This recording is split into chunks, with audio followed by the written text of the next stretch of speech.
Greetings. I recently had done a lens calibration, so I came onto my mind to do this video about a starting point for a particular lens.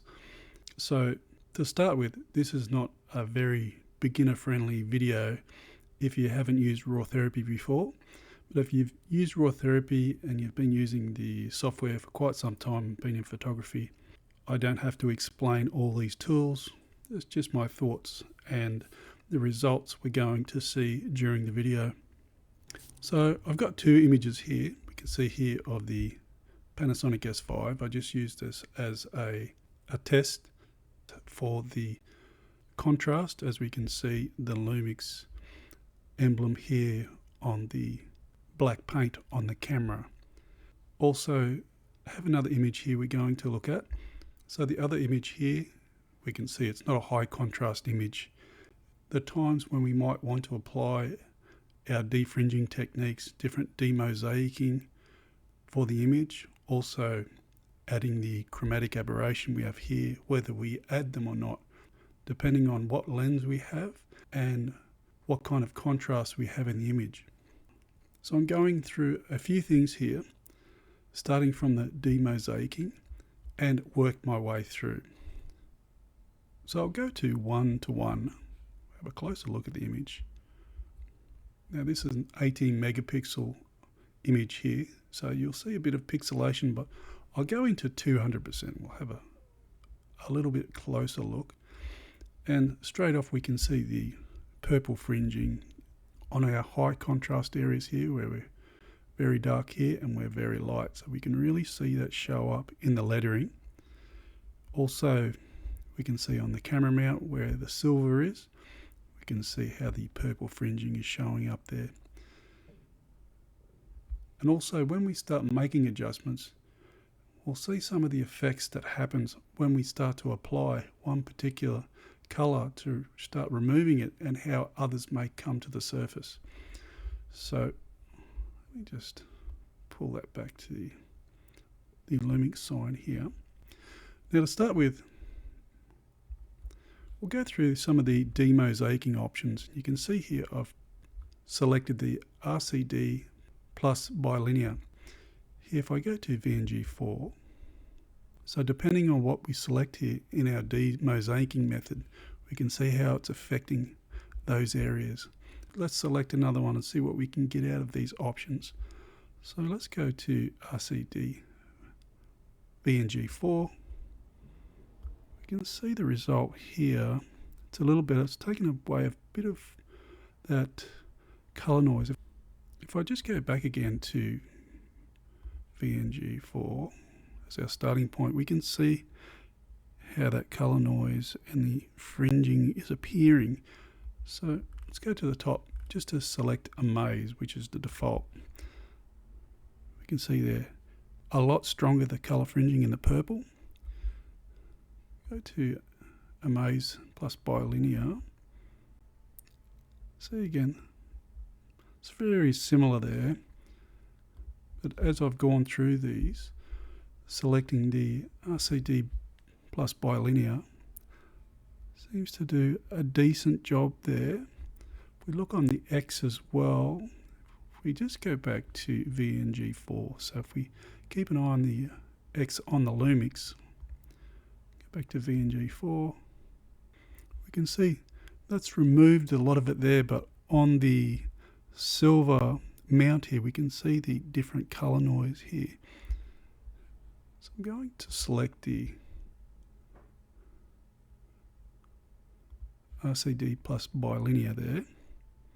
So you can see how it's working there, but now we can see the purple fringing has really come to the surface on the X on the Lumix here.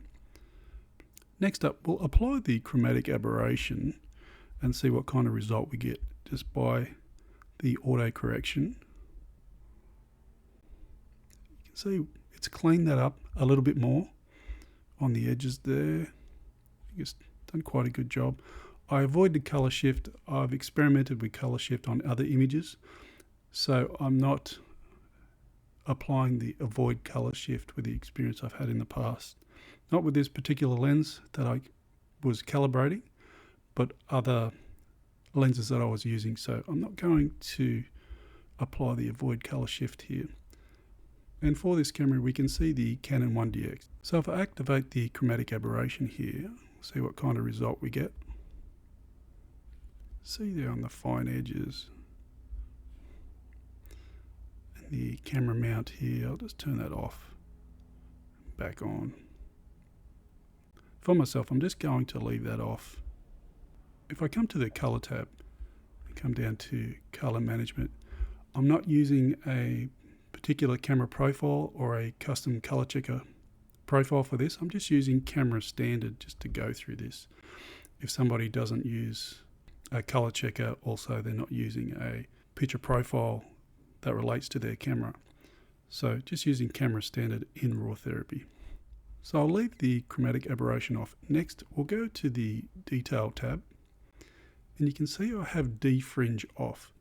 Now, normally I apply defringe by default, but using this particular lens, I'm finding if I leave it off and just add the defringing when I need it, because it seems to be quite minimal within the image when using this lens, I'll activate defringe. And you can see here, I don't have the purple fringing on by default. I've removed it. And we just apply it as we need it. Now I've taken the threshold down to 0 here and left the radius on 2. So now I'm just going to pull up on the purple very slightly, and we can see how quickly that purple fringing goes.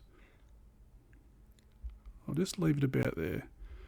We can see it's really done quite a good job of just lifting up on the purple there. Now if I just turn that off, back on, we can see quite a good result. Now if I come over to the left side here, if we look on the dial here on the out of focus area, if I turn that back off, you can see we have less green here on them high contrast areas, on the out of focus areas. So let me just turn that on again. See how that comes to light on those finer areas, even that they are out of focus. So let me just turn that off again so we can see that. See there, it's a little bit of color there. If we turn that on for the purple defringing, we can see a slight green on those edges, maybe a little bit of blue. Now if we have a look on the vector scope, I'll just pull this out a little bit so we can have a better look. So if I just turn that off again, and we look at the vector scope, so we have our purple, our blue, cyan, green, yellow, and our red here. So if I hover over these sections and we have a look on the vector scope, we can actually see where these colors are sitting. So along the top here, if I just hover over that color, we can see on the vector scope it's slightly moving off to the cyan there. So let's just hover over that again, depending on which section we are. So right there we can see it's off on towards the cyan there. If we go towards the finer edge here, we can see it's off between the cyan and the blue. So we can make adjustments if we really want to dial in for a particular image. So let's start to make some changes here. First off, so let's turn that back on, and we'll start to pull up on the cyan here. Pull that up, we can see it's really done quite a good job. Very little pulling up on the cyan here. If we hover back over that section, we can see we're doing quite well, almost in the center of the vector scope there. A little on the blue there, we'll just pull up on the blue ever so slightly. So if I hover over these sections now and we keep an eye on the vector scope, we're reasonably close to the middle there. Not a bad job. So we can see also there, I've left the radius at 2, and we can apply a different amount to the radius depending on what you need. But just looking at the image how it is, happy with the result. So if I turn that back off, we can see we have the purple fringing. We can see the green and the blue on those out of focus areas there. So let's activate that again. That's the result we get by just making a few changes in the defringe module in Rawtherapee for this camera and lens combination. Let's go back here. Not a bad job. Still a little bit there, very fine though, and we are at 200%. Let's add some local contrast to see how this will affect those particular areas. So now I'm just going to activate the local contrast and not change any of the settings, and to see if it's going to affect those edges again. So we can see there.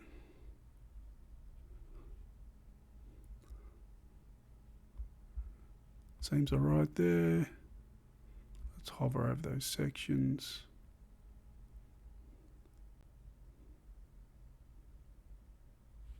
Okay. Seems to be okay adding that contrast, that local contrast for the image. Just turn that off. Okay, let's put it to full screen. I'll bring up the other image and we'll have another look at using these different methods within the program. So these are just test shots after I'd done the lens calibrations. So I'll go through the same procedure. Let's go 1:1. It looks like a little bit of bleeding through the edges when it comes to the color.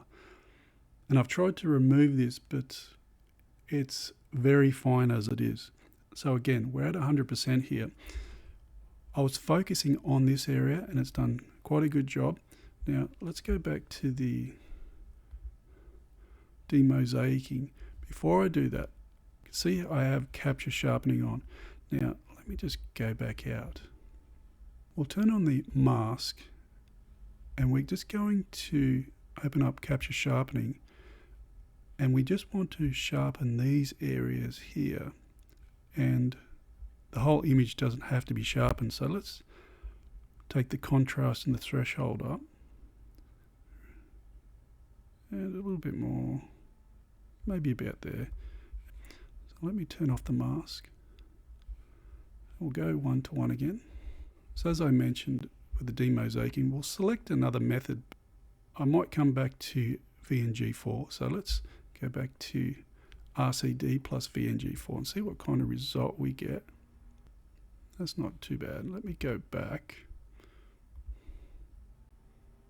Go to RCD plus VNG4 again. See the effects there on the edges, just slightly. Let's try Amaze plus VNG4. Okay, try RCD plus bilinear. Okay, I think I'll stick with RCD plus bilinear, and this will be your preference on how the image is producing on them fine edges, and if it's creating more noise, or how the fine edges are showing up within the image, selecting your demosaicing method. You can also change the false color suppression steps, but for this I'm just going to leave it as it is. Now come back to the chromatic aberration. Most of the colors on the edges is to do with the nestle sign here, and it could be just due to the print on the actual product. We can see in the coffee here, turned out quite nice. Those fine edges, we can start to see some pixelation there. Very fine. If we go in a little bit further to 200%, we can see there the edges. And this is what I mean by you may not have to add any defringing to your image like this image here. Now, we could go in and try and remove some of this, but I'm just going to leave it as it is. And as I mentioned, we are at 200%. So let's go back to 1:1. We'll activate defringe once again. You can see here by default the purple's still on. Now this is a different profile that I haven't removed this by default. So if I activate the defringe, you can see it actually adds to the image on the outside of the lettering, the red there. So let me just go in one more time. So we can see in this image, we don't need to apply any defringe to this image with this camera and lens combination on this lower contrast file that we have here. So again, let me turn that on. You can see how it adds it there when it's not actually necessary to remove anything. So let me just remove that there. We can see nice, clean and fine edges. So that's just a few of my thoughts on the program when we first bring our files into Rawtherapee, depending on what lens we have, how we can start out with our image, if it's a lower contrast image or if it's a very high contrast image, how we can start, make some adjustments, and then start to refine our image by adjusting our exposure, our contrast, our sharpening, our saturation, depending on how we want our image to look, the final result that we want. So that's it for the video, and peace be unto you.